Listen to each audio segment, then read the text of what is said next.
Welcome to episode 79 of Sport SA Daily Diary. Today we're chatting to South African adventure racer, canoeer and trail runner, Robyn Owen.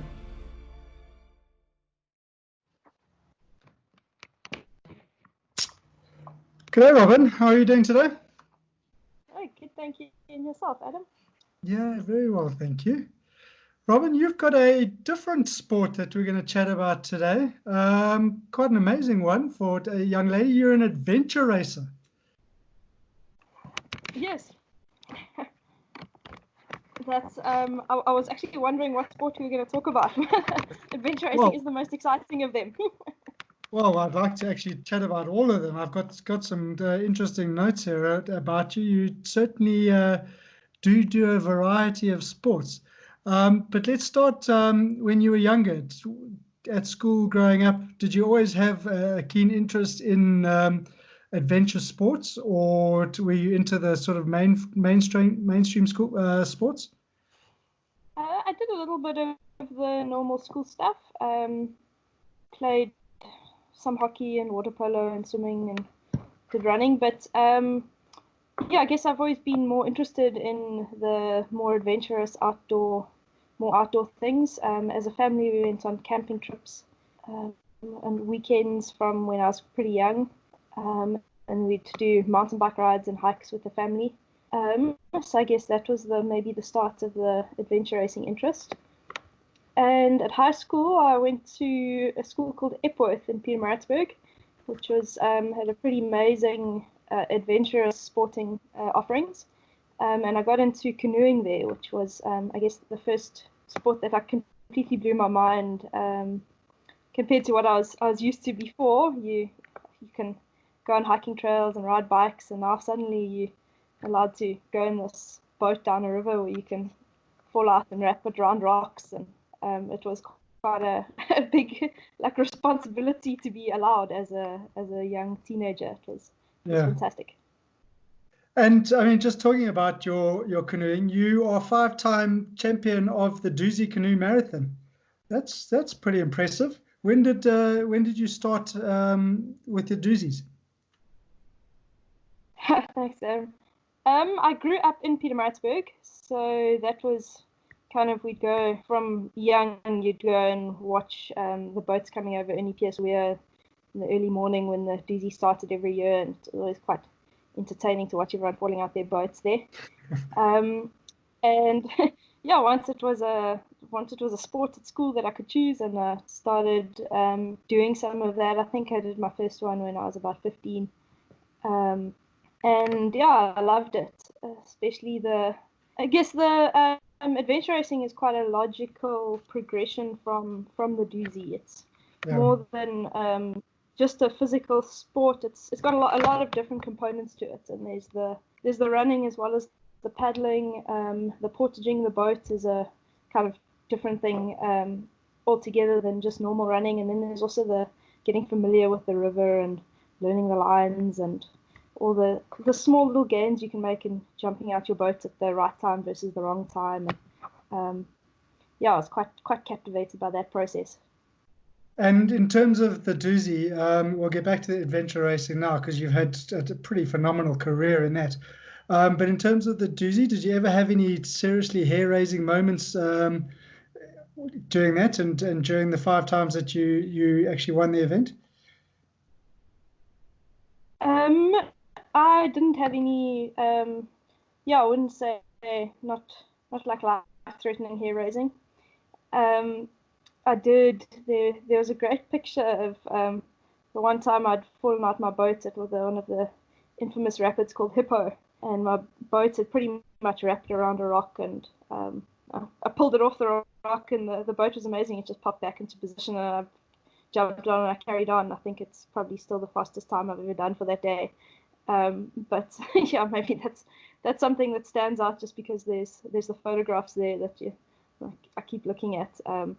But personally, I was lucky, and on the doozy in those races, I never had anything too terrifying. Not that it scared me away from it.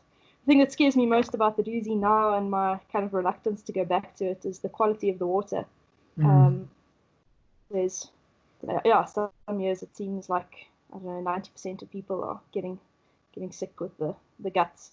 So maybe that's the worst experience of the doozy. And of those 5 wins that you had, was any one in particular a special one, or were they all pretty memorable?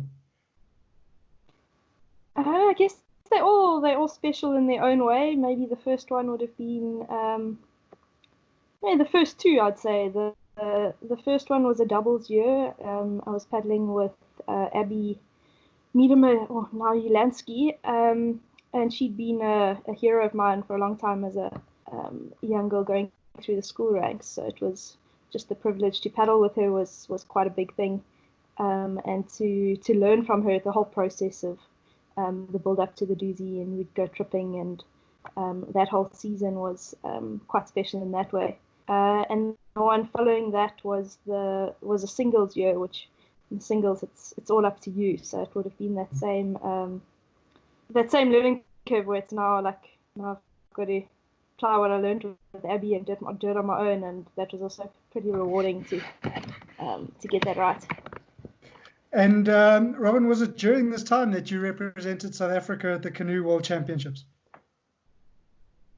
Yes, I think so. It was somewhere somewhere towards the end of when I was doing, maybe between the 4th and the 5th doozy, sometime then. Okay. And the feeling of representing your country at a World Championship event? Yeah, it was pretty special. It was, yeah, it's always nice as when you growing up, you get the glory of wearing the green and gold, and something that's emphasized as you, especially through the schooling system, and once you get there, it feels pretty good.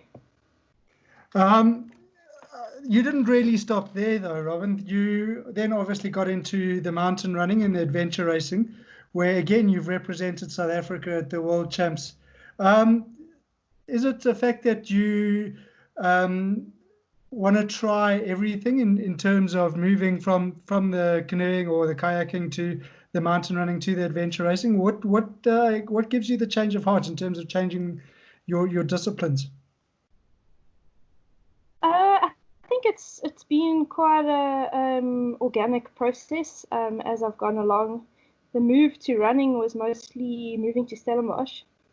I came here after school to study at the university, and now growing up in KZN, the rivers are fantastic, and it's I think to me probably still the most exciting thing to do in that area.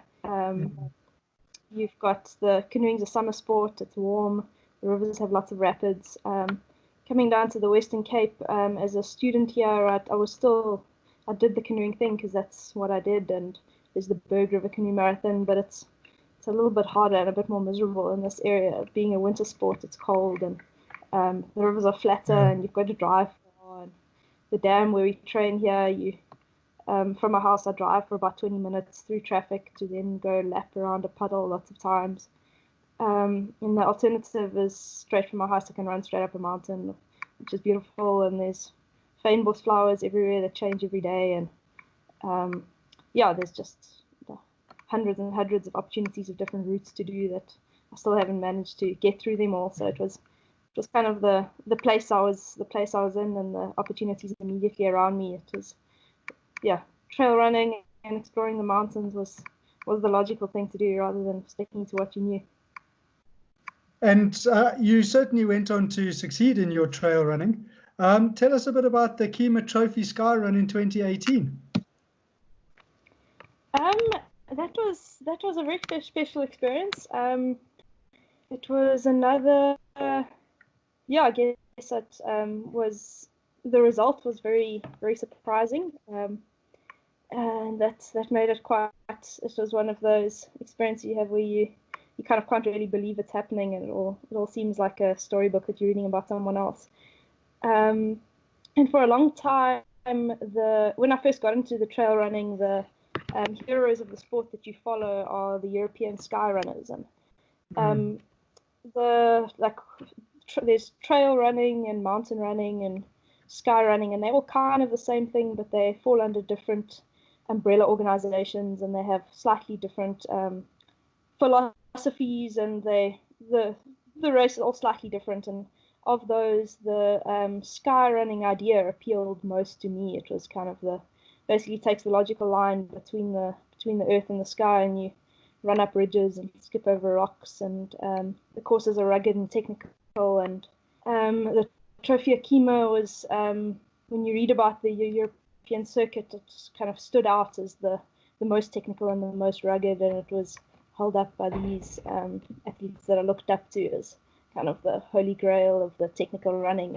And it took me quite a bit of back and forth to get an entry, but then going there and seeing the place, and I did the route over 2 days beforehand, so that was special, just to see that it was guess really as good as I'd imagined it was, and then to do the race and to actually feature against these people I've been admiring online for a long time was quite a rewarding experience.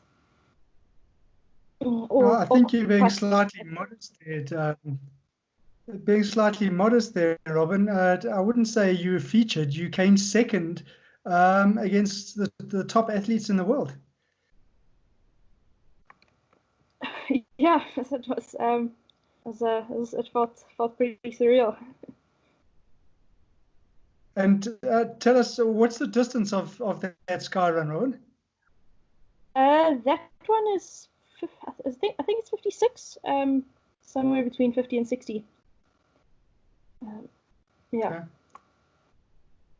So, I mean, you must have been pretty impressed with yourself that you had a result as second in such an internationally renowned event. Yeah, I was pretty chuffed. It was a very good experience. And then same again in 2018, you went one better at the World Multisport Champs in Kathmandu, the coast to coast. Tell us a bit about that, where you walked away with the title. Yeah, so the coast to coast was another amazing sporting journey. I did the race 2 years in a row. It's in New Zealand. It goes from the one side of the country to the other. It's one of the sports, I guess, getting into adventure racing. You then learn about all these adventure racing athletes, and I read about the different heroes of adventure racing, and most of them come from New Zealand, and they all brought up on the coast to coast, it's kind of like their Comrades Marathon. It's every fit person in New Zealand would probably aim to do the coast to coast once in their lifetime, and it's an event with a lot of history. I think it's older than the Kona Ironman. It started when some guy decided to, under his own power, cross the island. I think initially it was done over 2 days, and now there's still the 2-day event, but the 1-day event was added slightly more recently. So that was when I got into adventure racing, and then was looking for something a little bit different, something individual. The coast to coast came up as a goal, and it seemed to suit me quite well because there's the technical mountain running as well as the river kayaking, which typically multi-sport races are the run, swim, bike, but I'm definitely better at paddling than I am at swimming. So I went the first year in 2017, and the whole community in New Zealand were amazing, and the trip and the people helped me learn the routes and exploring it. I guess more than the result itself, it was the journey. And the first year I ended up coming second, in a race which was a result better than I'd expected, but that was, once I was there, I was like, there's just a few more things I need to do slightly better, and I think I can win this one. And I went back a year later, and there's a super strong field. Most of the names that I'd been looking up to in sport for quite a long time were there, and to walk away with the title again, it feels pretty surreal. And it's not really the finish line moments are the kind of ones that make you feel fuzzy and nostalgic, but it's really the whole process and the Yeah. people that you meet along the way, and yeah, it was quite a special journey. So for those that are listening, Robyn, the coast to coast 140 kilometer mountain bike ride, Road bike. road bike, and road 67 bike, kayak yes. and 36 run. Yeah, that sounds about right. So that's quite a distance. Those Kiwis couldn't have been too impressed that a Safra had come away now and walked away with their title. Yeah, I guess that makes it a little bit more rewarding. It's the Tri-Nations culture we've got here in South Africa to go to New Zealand and take on the Kiwis on their home turf. It's something quite nice. There's certainly in my records, there's certainly no Kiwis that have come and won the Comrades Marathon as yet. Oh yeah, maybe not. There might be some of them on the way at some stage. And Robyn, of the various disciplines that you've done throughout your career, which is your favorite? I guess at the moment, still being here in the Jonkershoek Valley in Stellenbosch, it's getting out on foot is what I love the most, but it's nice to have the variety as well. Yeah. Like the mountain bike trails around here are amazing too. And yeah, I've recently done a little bit more rock climbing, not advanced at all, but I quite like the kind of venturing to slightly more technical, more challenging mountain terrain, the challenge of the navigation as well as just like moving fast and being a little bit more creative with what you do, finding different routes, exploring different lines, getting to know an area a little bit more intimately. And the future, any big goals that you've got lined up? Obviously, we're a bit stuck at the moment with this coronavirus disaster, and we don't know really what's going to happen. But what are your sort of immediate goals at this point? Yeah, I've got nothing immediate at this stage. I don't know. Is there ever going to be a race allowed again? I don't. Yeah, I'm not quite sure. I don't have anything immediately on the cards. We were planning to do Expedition Africa, which is an adventure race. It was supposed to be in April, so that was cancelled because of COVID. It was a bit of a disappointment, and it wasn't cancelled. It was postponed for a year, so maybe that'll be the next big thing. I don't know when this craziness is going to lift. Yeah, absolutely. I think we're all a bit stuck at the moment. And just in closing, Robyn, you've been successful in a variety of sports, as we've mentioned. You've had some incredible results. Has there been one result to date that stands out as the achievement that you look back at and say, jeepers, I'm actually bloody impressed with myself for doing that? I guess the coast to coast is probably the biggest one in that regard. Yeah, it markets itself as the World Championships, and so for a day I was a world champion. I guess that's something that sounds impressive. Yeah, but that's overall it's been a good journey, and yeah, I'm fortunate to have had the opportunities I've had and the support around it to be able to try a whole lot of different things, and been a lot of great experiences along the way. Yeah, well, it certainly sounds like it. Robyn, thank you so much for joining us today on Sport SA Daily Diary. It's been lovely to chat to you and learn a bit more about your sport. And let's hope this lockdown lifts soon so you can get out there on the trails again. Thanks, Adam. Take care. Cheers out. Bye. Look out for tomorrow's episode of Sport SA Daily Diary. We'll be chatting to South African steeplechase champion CHERISE Sims.